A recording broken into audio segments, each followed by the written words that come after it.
Sir, you will need to move. This seat is not meant for people like you.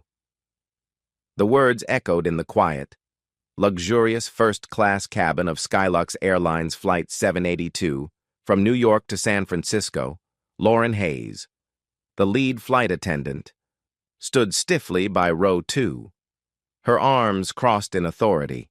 Her voice was calm, but her eyes held the cold arrogance of someone used to being obeyed. Daniel Carter looked up slowly from his tablet. He was a tall, sharply dressed black man in his early 40s. His eyes, calm but piercing, met Lauren's gaze without fear.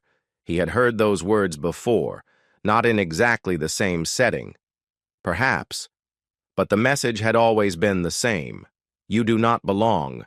Once, as a boy in Atlanta, he had been told he could not use the public swimming pool. As a college student, he had been followed by security guards in luxury stores. Even early in his career, he had been overlooked, underestimated, pushed aside, but that had been years ago. Daniel Carter was no longer the boy who had been denied a swim or the young man watched with suspicion. He was now the founder and CEO of Carter Tech Solutions, one of the most successful artificial intelligence firms in the world, valued at over $3 billion. What Lauren Hayes did not know or had chosen to ignore was that Daniel was not just another passenger in seat 2A. He was the man Skylux Airlines had spent months courting for a $50 million technology contract to upgrade their outdated customer service system, a system designed to prevent the very kind of bias she was now enforcing. But at this moment, none of that mattered. All she saw was a black man occupying a seat she believed was reserved for someone else. "I'm sorry," Lauren repeated, her professional smile tightening into something much less friendly. "This seat is reserved for one of our elite passengers. Mrs. Victoria Evans always sits here. She has requested her usual seat today." Daniel calmly set down his tablet. He reached into his jacket pocket and produced both his boarding pass and his platinum membership card. "This is my assigned seat, 2A. Passengers nearby paused. Some lowered their books. Others exchanged glances. A few, sensing the tension, discreetly pulled out their phones and started recording. Before Lauren could respond, Brad Collins, the cabin supervisor, arrived, tall, broad-shouldered, and clearly irritated. He stepped beside Lauren and gave Daniel a quick, dismissive glance. "We can arrange another seat for you." "Sir," Brad said, "something more suitable." He didn't say the words out loud, but the meaning was clear. Somewhere out of sight, somewhere less visible, somewhere more fitting for someone like you. Daniel's jaw tightened. "This is my assigned seat," he said firmly. "I will not move." From the aisle, a sharp voice cut through the growing murmurs. Victoria Evans, dressed in a flawless Chanel dress and clutching an expensive handbag, stepped forward. She was in her early 50s, her face painted with polished disdain. "I always sit here," Victoria declared, her tone leaving no room for discussion. "It's practically my seat. Surely you understand that social position is not negotiable?" Lauren nodded in agreement. "Sir, please cooperate. We would hate to escalate this further." Daniel took a slow breath. The air in the cabin had changed. Passengers were no longer just curious. They were expectant. Some avoided his eyes. Others watched intently, their phones still recording. He knew this feeling. He had felt it his entire life, being judged not by his accomplishments but by the color of his skin, being told, subtly or directly, that he did not belong. But this time was different. He was not a young man seeking approval or acceptance. He was a leader, a man responsible for thousands of employees, a man who understood power and influence, and he was not about to back down. "I will not give up my seat," Daniel replied steadily. "I purchased this ticket. I am a platinum member. This is my seat." A silence spread across the cabin. Even those trying to appear uninterested could feel the tension snapping taut like a cable under strain. Brad leaned in close to Lauren, though he spoke softly. Daniel clearly heard the words. Force him. Lauren's smile disappeared. She straightened and gave a slight nod. Within moments, 2 security officers boarded the plane, moving quickly down the aisle toward Daniel's seat. Passengers gasped. Several phones lifted higher. The recording continued. The world was watching now, though the flight crew didn't yet realize how much that would matter. As the officers approached, Daniel quietly gathered his briefcase. He stood without argument, his head high, his back straight. He had spent a lifetime preparing for moments like this. I will leave voluntarily, he said calmly. But know this, you've just made the biggest mistake of your careers. Lauren smirked. Brad crossed his arms. Victoria smiled triumphantly. They believed they had won. They had no idea the storm they had just unleashed. Daniel Carter walked calmly down the jet bridge, the eyes of dozens of passengers burning into his back. The security officers flanked him, but made no attempt to touch him. Even they seemed to sense that something was different about this man. He wasn't shouting or arguing. His quiet composure made the entire situation feel even heavier. In the terminal, Daniel paused near Gate 12. He placed his briefcase carefully by his side and pulled out his phone. Passengers streamed past him, some whispering, some filming. A few even looked at him with sympathy. Though none had spoken up on board, he opened his camera app, held the phone steady, and calmly began recording a statement. My name is Daniel Carter. I was removed from my assigned seat in Skylux Airlines first class. Despite holding a valid ticket and platinum membership, I was told the seat was not meant for people like me. This is my official documentation of the incident. As he spoke, a young woman approached, clutching her phone. She had been seated across the aisle and had recorded the entire confrontation. I have the whole thing, she said quietly. From the moment the flight attendant told you to move until they forced you off the plane, and I caught something else. She pulled up her video. In the clip, Victoria Evans could be seen slipping a folded bill into the cabin supervisor Brad Collins' pocket just before Daniel was escorted out. I thought it was weird at the time, the woman added. Now it's clear. They were bribed. Daniel nodded once. Please send me the footage and keep a copy for yourself. She typed her number into his phone, trembling slightly. What they did was wrong. If you need me to testify, I will. Daniel thanked her, his voice calm but resolute. He had witnessed many injustices in his lifetime. But this was different. This wasn't just personal. This was systemic, a clear abuse of power, recorded by multiple witnesses, and soon the entire world would see it. He turned and made another call. Elise, activate the legal team. Prepare the PR response. We need to move fast. Elise Thompson, his chief operating officer, answered immediately. She had worked with Daniel for over a decade and understood the gravity in his tone. Already on it. Our legal counsel is reviewing passenger rights and discrimination laws. Communications is drafting a statement, and social media alerts are tracking the incident. Multiple videos are already online. Daniel nodded. Good. Mobilize the shareholder team. I want them briefed. He disconnected and looked back toward the plane. Through the large terminal windows, he could still see the Skylux logo on the side of the aircraft, the same airline that had spent the last 6 months negotiating a $50 million contract with his company. They had wanted his technology to modernize their customer service. Instead, they had given him a first-hand example of the very bias his systems were designed to detect and prevent. The irony was staggering. Within 30 minutes, news of the incident began spreading online.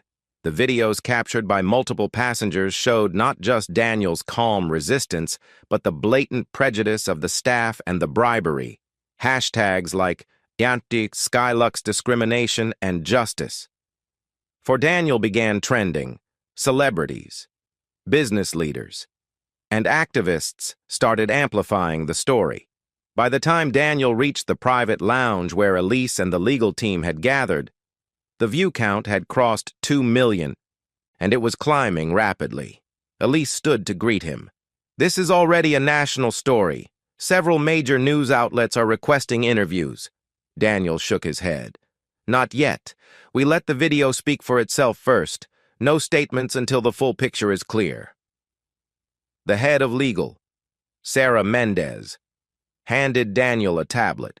Preliminary legal analysis shows multiple violations: discrimination based on race, failure to honor a paid seat assignment, and possible fraud involving the bribe. We also have grounds for a shareholder lawsuit if necessary. Daniel reviewed the report silently. He didn't feel anger, not yet. What he felt was a quiet, burning resolve. This wasn't about revenge. It was about accountability. He turned to Elise. "Schedule a meeting with Skylux's executive board today and prepare to call an emergency shareholder assembly." Elise nodded. Understood. As the team moved into action, Daniel sat back for a moment, watching the flurry of activity. It was not the first time he had faced adversity, but never before had the stakes involved not just his dignity, but the culture of an entire industry.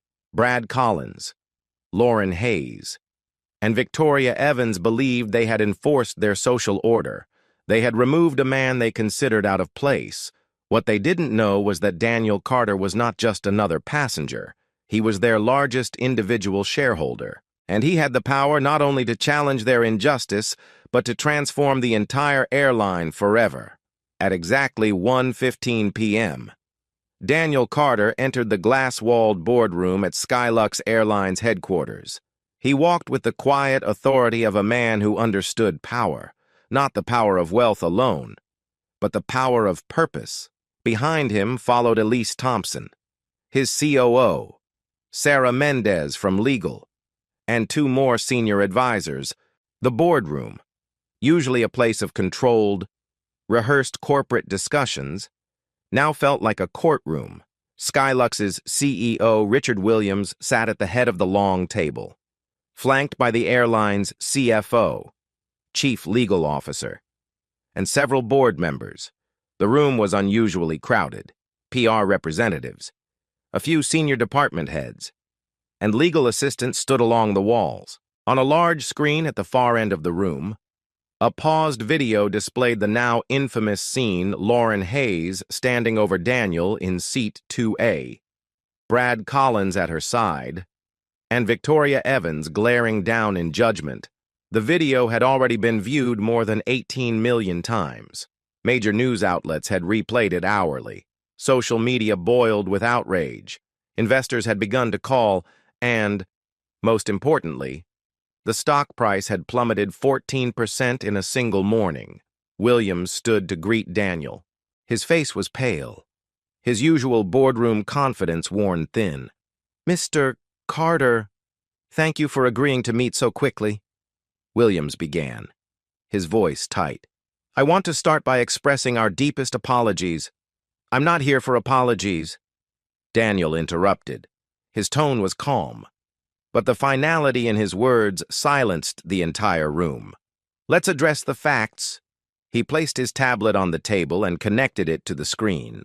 The paused video disappeared, replaced by a presentation titled "Systemic Failure Skylux Airlines Case Study." Gasps rippled through the room. Elise nodded slightly. The entire board knew this was no ordinary passenger complaint. Daniel had come prepared for far more than just a personal grievance.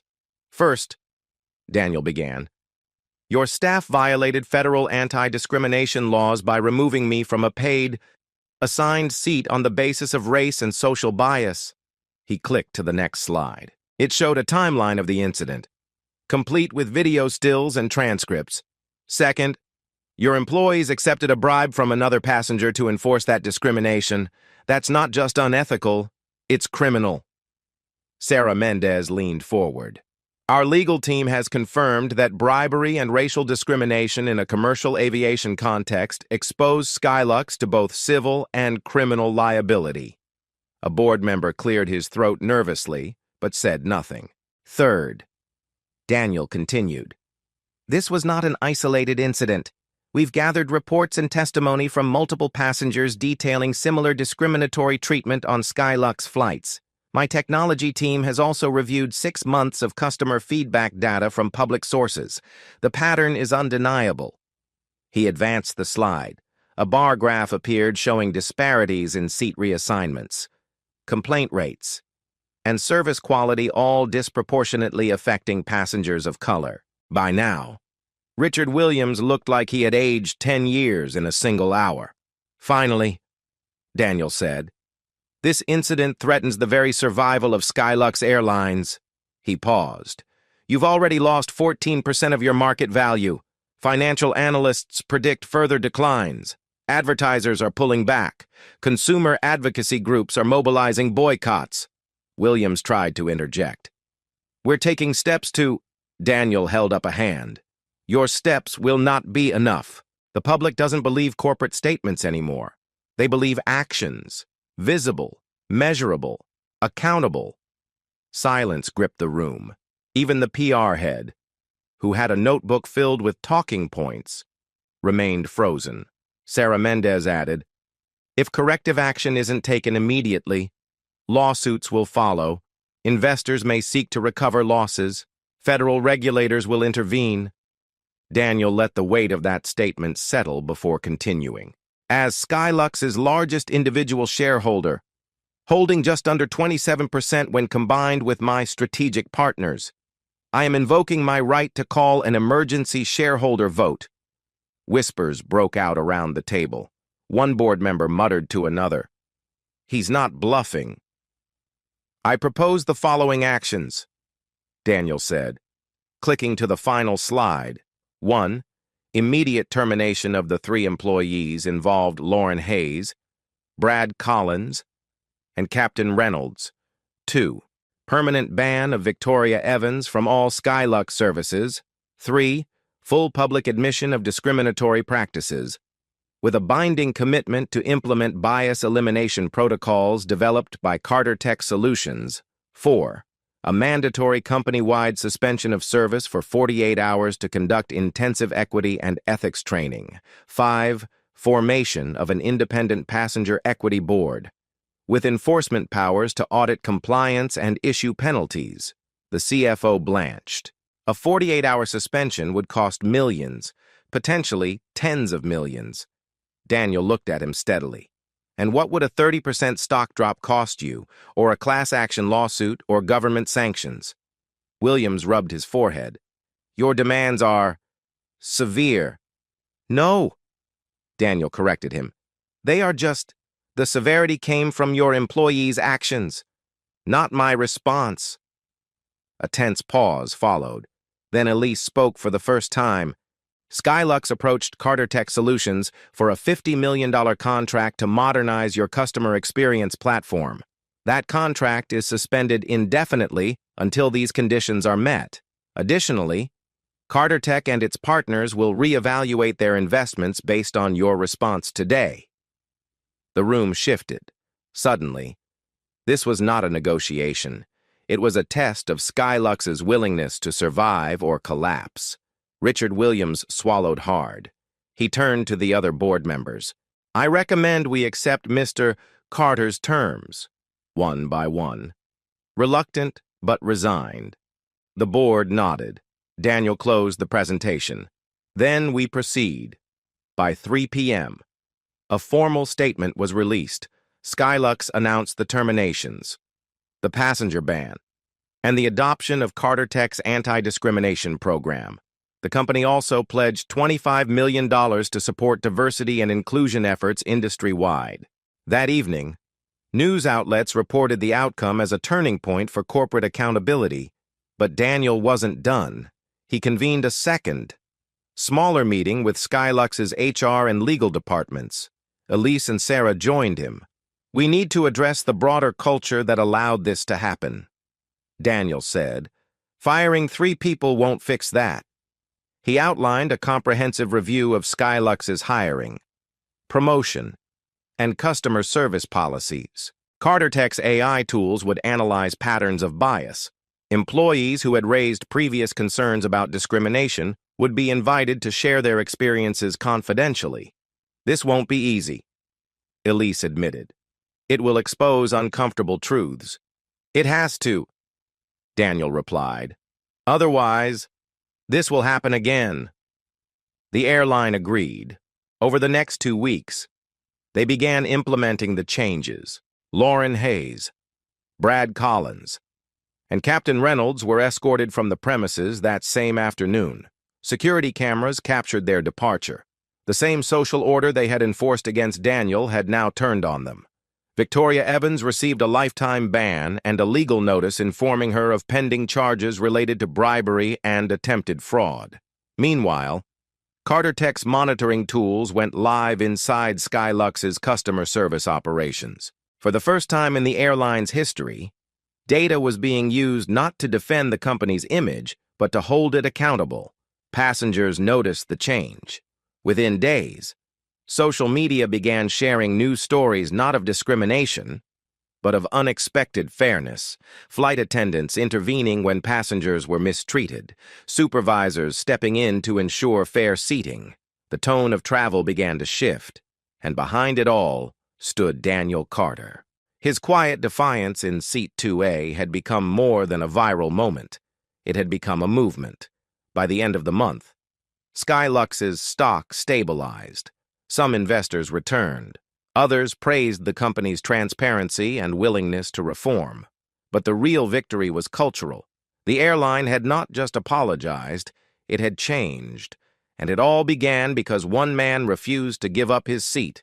2 days after the boardroom reckoning, Skylux Airlines entered uncharted territory.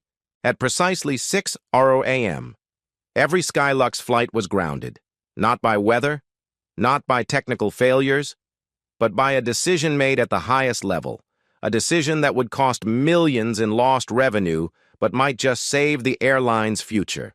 All 12 wound Skylux employees, pilots, cabin crews, customer service agents, corporate managers were required to attend a mandatory training program titled Equity in Action, the Carter-Tech Initiative.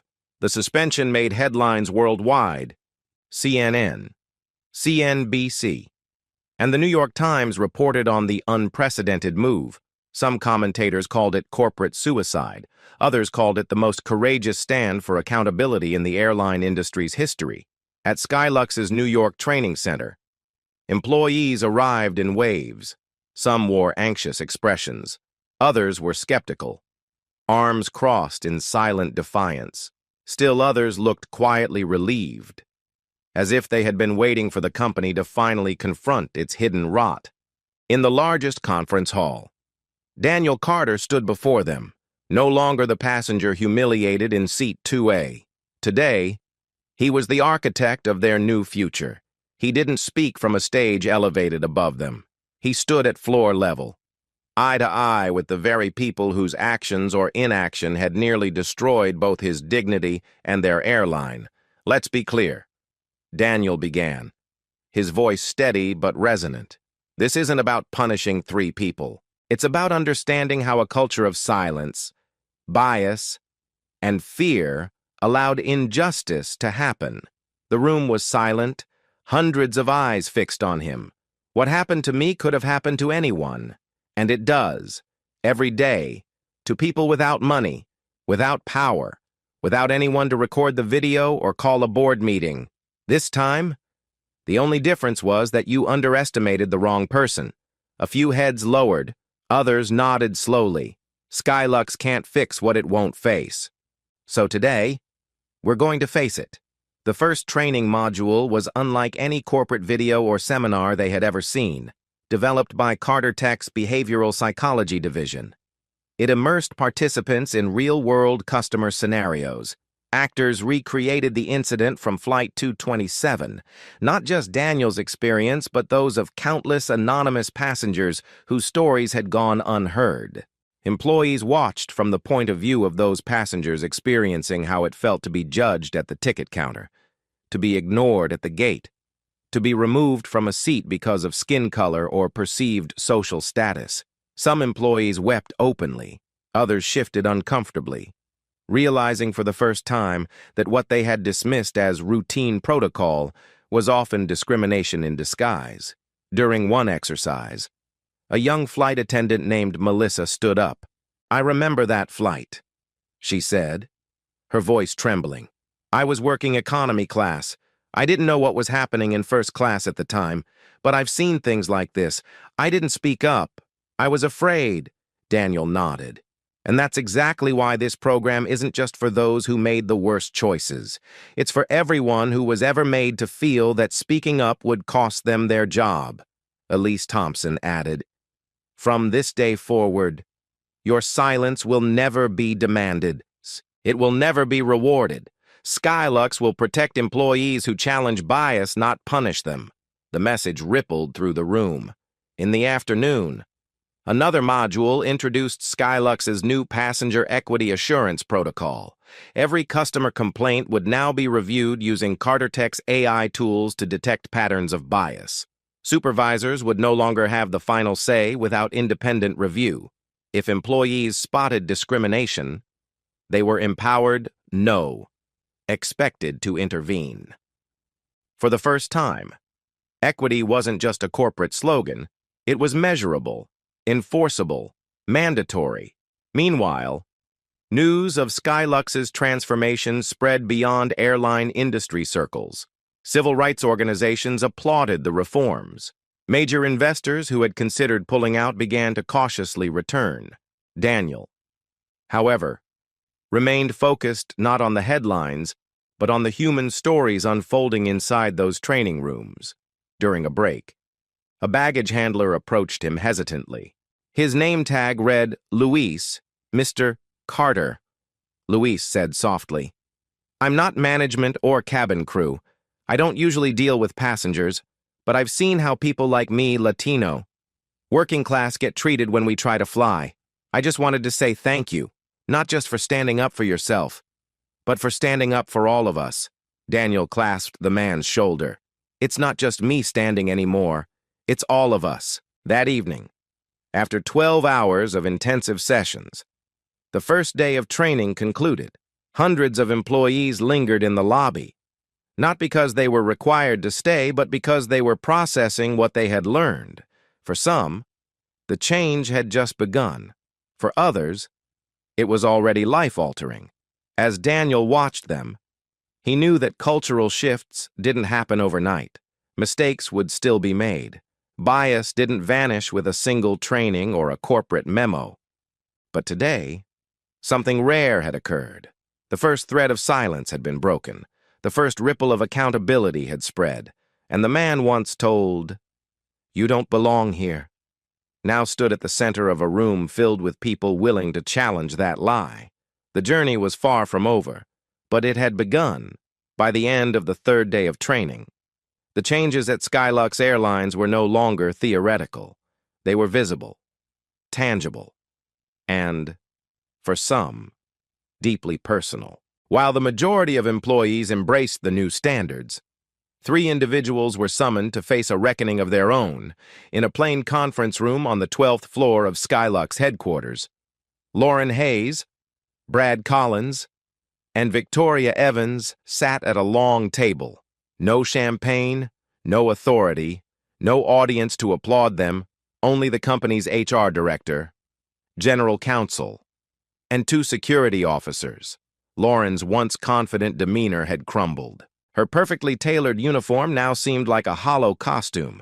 Brad, who once towered over passengers with a stern face and clipped authority, kept his eyes fixed on the table. Victoria Evans clutched her designer handbag like a shield, her manicured fingers trembling slightly.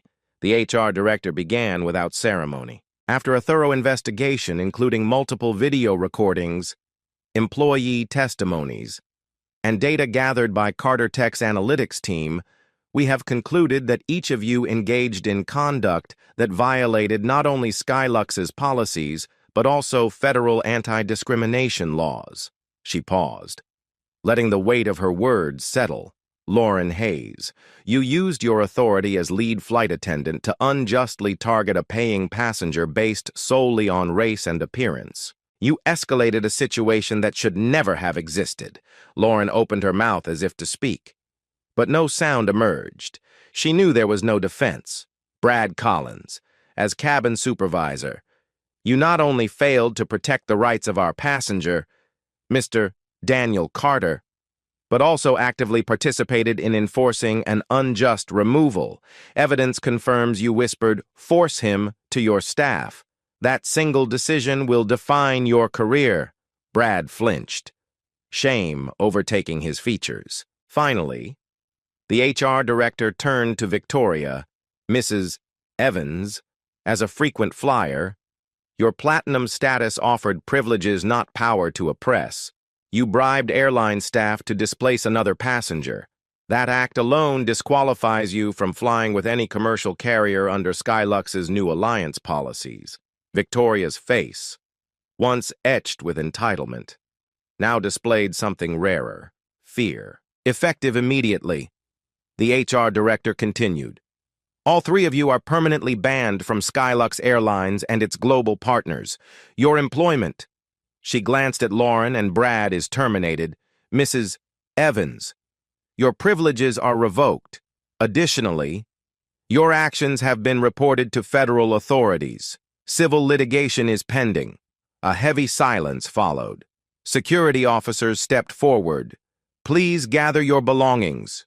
Lauren's tears came first, silent at first, then uncontrollable sobs.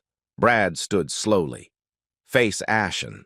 Victoria remained seated for a moment longer, as if believing she could reverse the decision by sheer will, but even she understood. The era of silent complicity was over.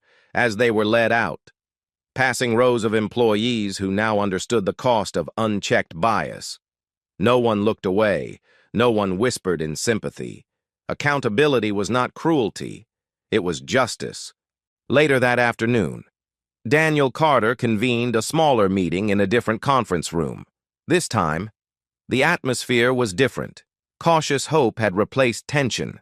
Representatives from Skylux's Employee Equity Council, newly formed and diverse in every sense, sat alongside Daniel, Elise Thompson, and the CEO, Richard Williams. The meeting wasn't about punishment, it was about restoration. We've begun receiving reports from passengers noticing improved service. Elise noted, even those unaware of the incident have commented on the professionalism and courtesy of Skylux staff. A young flight attendant named Melissa, who had spoken up during training, now sat on the council. The biggest change is that we know leadership will back us if we challenge bias. That wasn't always the case. Daniel nodded. Culture isn't changed by firing people. It's changed when the silent majority finds its voice. Richard Williams leaned forward. Daniel, the public wants to know if you believe Skylux has earned back your trust and your investment. Daniel paused, choosing his words carefully. Trust is not a statement. It's a process. You're making progress, but it can't stop here. He produced a document. I propose we formalize the Passenger Equity Assurance Protocol into the company's bylaws. Make it permanent, not subject to changing leadership or market pressures. The council members nodded in agreement. Consider it done, Williams said. And, Daniel, thank you, not just for holding us accountable, but for helping us become better. As the meeting adjourned, Daniel glanced out the conference room's glass walls. On the tarmac beyond, Skylux jets stood ready for their next journeys. They no longer represented just a mode of transportation. They had become symbols of a company willing to confront its failures and chart a new course. What began as a humiliation had sparked a transformation, and the man once told he didn't belong now helped shape a company where everyone would. 6 months had passed since Daniel Carter was ordered to leave Seat 2A. 6 months since the viral video that rocked an airline and forced an industry to face its silent prejudices. What began as a moment of humiliation had become the catalyst for sweeping, measurable change. Skylux Airlines was no longer the company it had been. It wasn't just about new policies or clever marketing. The change ran deeper. Passengers noticed it first. Small but undeniable shifts. Flight attendants addressed every passenger by name. Regardless of appearance or class of ticket, complaints were no longer dismissed but reviewed by an independent oversight committee.